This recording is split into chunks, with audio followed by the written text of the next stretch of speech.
सबसे पहली बात जो मुझे कहनी है वो ये है कि आप मेरी सोच से कहीं ज्यादा बड़े, भारी और मांसल हैं। हाँ। इंटरनेट का कितना प्रतिशत समय ट्विटर पर बिताया जाता है?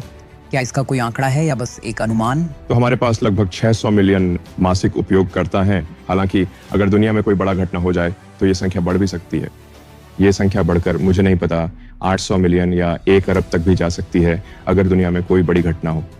तो मुझे नहीं पता 250-300 मिलियन एक हफ्ते के लिए ऐसा हो सकता है। ये काफी अच्छा आंकड़ा है। ये आमतौर पर पाठकों का समूह है, आप जानते हैं, वे लोग जो शब्द पढ़ते हैं। आपको लगता है कि ये बदल जाएगा?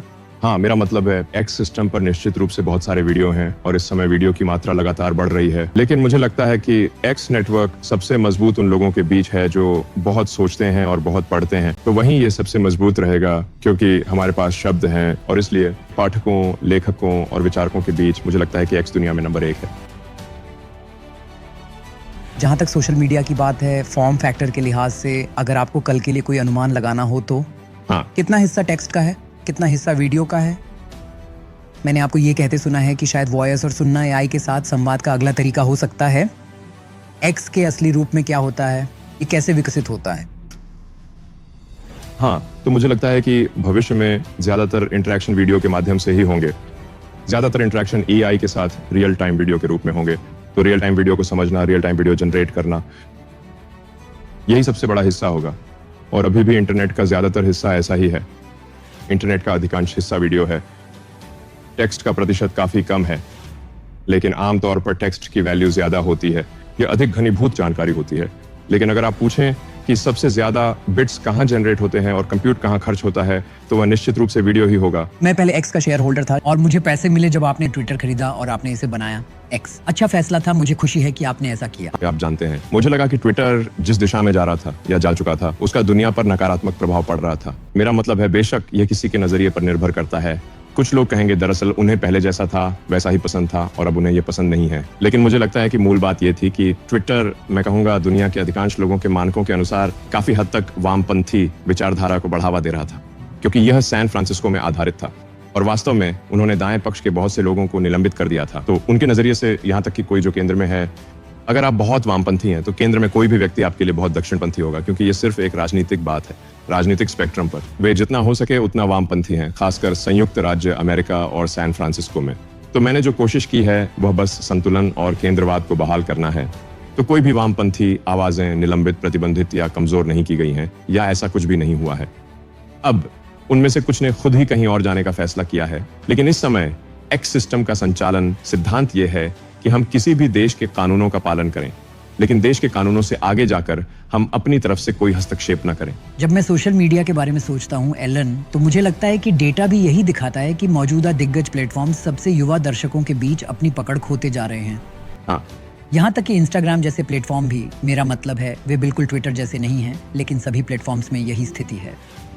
अगर किसी को सोशल मीडिया को फिर से बनाना हो और जड़ से शुरू करना हो, तो आपके हिसाब से कल की दुनिया के लिए क्या काम करेगा? खैर, मेरा मतलब है, मैं इसके बारे में इतना ज्यादा नहीं सोचता सोशल मीडिया के बारे में। अगर मैं ईमानदारी से कहूँ, मेरा मतलब है, मैं ज्यादातर बस ऐसा कुछ चाहता हूँ जहाँ एक्स के मामले में यह एक तरह का वैश्विक चौक है, जहाँ लोग अपनी बात शब्दों, तस्वीरों, वीडियो के माध्यम से कह सकते हैं, जहाँ एक सुरक्षित मैसेजिंग सिस्टम है। हाल ही में हमने ऑडियो और वीडियो कॉल करने की सुविधा जोड़ी है। तो हम सच में इस पूरी दुनिया को एक सामूहिक चेतना में एक साथ लाने की पूरी कोशिश कर रहे हैं। मुझे लगता है ये सिर्फ ये पूछने से अलग है कि सबसे ज्यादा डोपामिन उत्पन्न करने वाला वीडियो स्ट्रीम कौन सा हो सकता है, जो अब जानते हैं हो सकता है। ये थोड़ा सा दिमाग को सड़ा देने जैसा है। सच कहूं तो अगर आप बस ऐसे वीडियो देख रहे हैं जो एक के बाद एक डोपामिन हिट देते हैं, लेकिन उनमें कोई गहराई नहीं है, तो मुझे लगता है कि ये समय बिताने का अच्छा तरीका नहीं है। लेकिन मुझे सच में लगता है कि बहुत से लोग वास्तव में यही देखना चाहेंगे। तो अगर आप कहें कि कुल इंटरनेट उपयोग, तो ये शायद न्यूरोट्रांसमीटर उत्पन्न करने के लिए ही अनुकूलित हो रहा होगा। आप जानते हैं,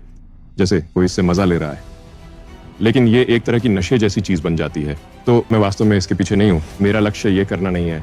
मुझे लगता है कि अगर मैं चाहूं तो ऐसा कर सकता हूं, लेकिन मैं सच में एक ऐसा वैश्विक मंच बनाना चाहता हूं जो, जैसा कि मैंने कहा, मानवता की सामूहिक चेतना के जितना करीब हो सके उतना करीब लाए। और आप जानते हैं, और उदाहरण के लिए हमने जो चीजें पेश की हैं उनमें से एक है स्वचालित अनुवाद, क्योंकि मुझे लगता है कि ये बहुत अच्छा होगा कि अलग अलग भाषाओं में लोग जो कहते हैं उन्हें एक साथ लाया जाए, लेकिन प्राप्तकर्ता के लिए वह स्वतः अनुवादित हो। तो आपके पास केवल किसी एक भाषा समूह के लोगों की सामूहिक चेतना नहीं है, बल्कि आपके पास हर भाषा समूह के लोगों के विचार हैं। और यह क्यों महत्वपूर्ण है, डीला सामूहिक चेतना एक ही मंच पर लाने के लिए? मेरा ख्याल है कि ये आप ये भी कह सकते हैं, जैसे क्यों आप जानते हैं, अगर आप इंसानों को देखें तो इंसान लगभग 30 से 40 ट्रिलियन कोशिकाओं से बने होते हैं और आपके दिमाग में वास्तव में ट्रिलियनों न्यूरल सिनेप्स मौजूद होते हैं। मुझे लगता है कि मेरे मन में ये सवाल था कि जीवन का अर्थ क्या है। आप जानते हैं, जैसे आखिर कुछ भी क्यों महत्वपूर्ण है। आप जानते हैं हम यहाँ क्यों हैं, ब्रह्मांड की उत्पत्ति क्या है, अंत क्या है। वे कौन से सवाल हैं जिन्हें पूछना हमें अभी तक आता ही नहीं है, और शायद वे सवाल जिन्हें हम पूछना भी नहीं जानते वही सबसे महत्वपूर्ण है। तो मैं बस, मेरा ख्याल है, ये समझने की कोशिश कर रहा हूँ कि आखिर चल क्या रहा है, इस वास्तविकता में क्या हो रहा है, क्या ये वास्तविकता है। और जब आपने पूछा कि जीवन का उद्देश्य क्या है, तो आप किस नतीजे पर पहुंचे? मैं इस नतीजे पर पहुंचा कि जो कि कुछ हद तक डगलस एडम्स की hitchhiker guide to at galaxy वाली सोच के अनुसार है, जो कि उन्होंने क्या किया?